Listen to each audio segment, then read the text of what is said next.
5.99. Ew. It feels faster than that, but it's so slow.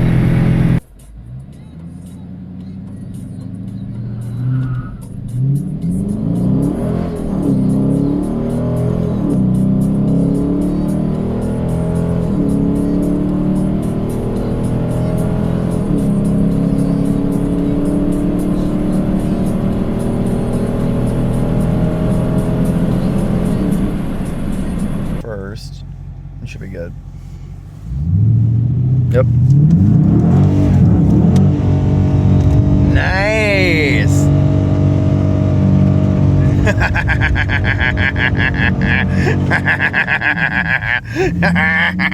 Nice. Yeah, very smoky. You wanna do one? No, you're not. No, you're good. You go ahead and do a 60 though. Your tires are warm now. This is a 2020 or 2019, I think it's 2020, Challenger RT. It is one of my favorite looking cars of all time, pretty much. I'm not really into classic cars, so I don't know much about them, but this thing looks really cool. But apart from looking cool, it is a giant piece of shit. It's got the 5.7 liter Hemi. Unfortunately, this motor only makes 375 horsepower in this car. The one I had in the Hemi truck I rented had 395 horsepower, 400. So I'm not sure why the car's detuned.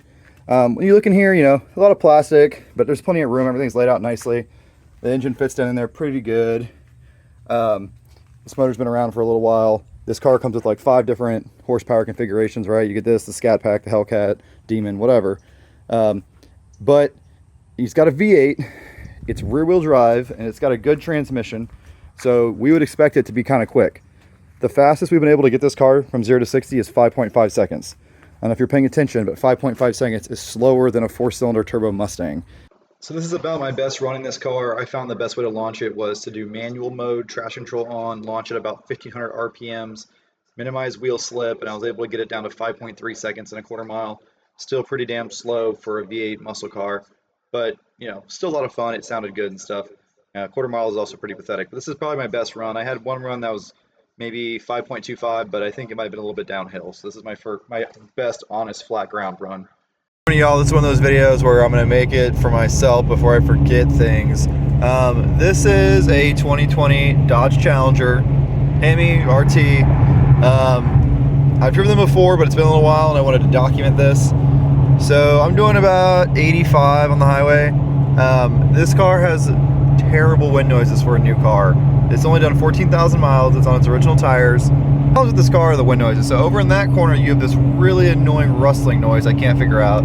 Over on my window, towards the back of the window, there's a whistle, because those windows don't have an upper door frame. They kind of seal into the roof like my Camaro, except they seal even worse. And there's also some weird rustling noise in the back. So above 70, 65 miles an hour, it's extremely loud in here. This is not a Jeep, this is a car. But Dodge just can't figure out wind noises. So that's number one complaint right there. Also, you can hear the exhaust. Okay, you can hear it there, but I don't know if the phone will pick it up, but doing 80 on the highway, you can hear the exhaust the entire time, and it's pretty loud. Exhaust is great when you want to drive aggressively, but when you're cruising on the highway to work for 30 minutes and it's droning like that, it gets really annoying. Seats are absolutely appalling. They're just the cheapest, you know, not even vinyl, just fabric you could cover a seat in, and they squeeze the shit out of your rib cage if you're a normal sized human being. They're great for girls, so you feel secure in a seat. You don't slide around when you're doing turns. This thing actually doesn't go around turns, but the seats are terrible. This dash is terrible. It's like this foam extrusion thing. Oh, it's phone doesn't do it justice how bad this dash looks. Oh, it's just appalling. What else? The handling is pretty poor. This car feels like a boat. It's got these giant wheels and tires, but yeah, it just kind of floats all over the road. This is the dumbest screen I've ever seen. So that's Android Auto right there, right? And it's like, okay, that's pretty nice. It's got Android Auto. But what if I wanted to change where the air was coming out of the vents? Well, the only buttons it gives you down here are fan speed and temperature. You can't change what vent the air comes out of, except you do have a defrost button, but that's it. So if you want to change, say from your feet to your face, you gotta come here to this menu. Wait a minute, wait for it to exit Android Auto, and then usually, you know, you're on this screen or whatever, go to climate, and then you can change your climate settings. I hate cars that have the climate settings on a touchscreen. What I like about the car, it looks amazing, obviously. It's a Challenger. They're really, really great looking, classic looking cars. It has the best 0 to 60 timer I've seen fitted to a car stock. When you're on the screen, every time you come to a stop and you take off, it will do a 0 to 60 time for you. So you see my best has been 5.4 seconds, my last one was 5.8 seconds. There's no buttons to press or anything to cue it up, and it doesn't start too early if your car rocks like a little bit like my Camaro did. Best onboard 0 to 60 screen ever. It is a little bit optimistic. I find that it's 0.2 seconds faster than the Draggy, and we know the Draggy is very accurate and consistent. So that's kind of BS. But that is really cool. I like that a lot. What else do I like about it? It's 275 horsepower.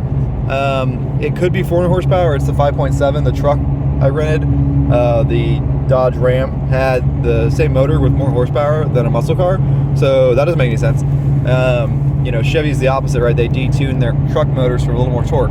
So this thing could definitely have more power and rev out more. It does have my beautiful Torque Flight, which is really a ZF 8-speed automatic transmission. Love the transmission, very smooth transmission. It has a remote start, which is cool for a more base model. It's about a $35,000 car.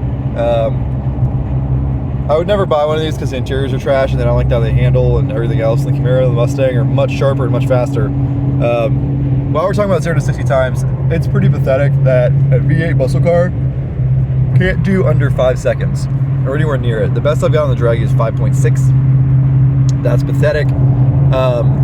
The Mustangs and the Camaros are well over a second faster, and they're in a similar, well, they do have more horsepower, but similar bracket, right?